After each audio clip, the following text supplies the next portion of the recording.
people who think scenes can be rewritten. Chapter 6. Spring on Loan. A remission arrived like sun through blinds, thin but warming. They drove to the coast in a borrowed car with a radio that only worked when aimed at the ocean. Elena wanted to teach Graham a lullaby from her grandmother's village, for a child they might never hold.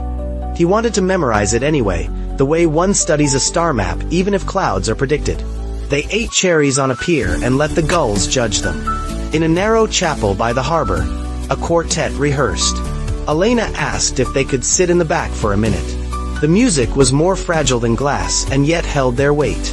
Graham watched her eyes close, not in denial but in arrival. He thought of the winter they had outwitted together, of the mornings when she woke before her alarm to make coffee for them both, of the smile that could make him reconsider anger and trade it for patience.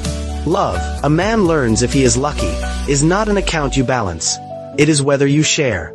Back home, his law exams approached, and he feared the mind's betrayal by the body's exhaustion.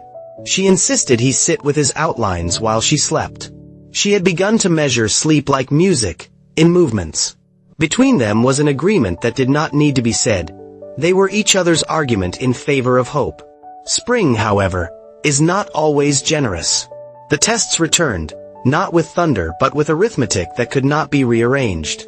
The doctors mentioned options in the careful voice people use when time has narrowed. Something in the room tilted.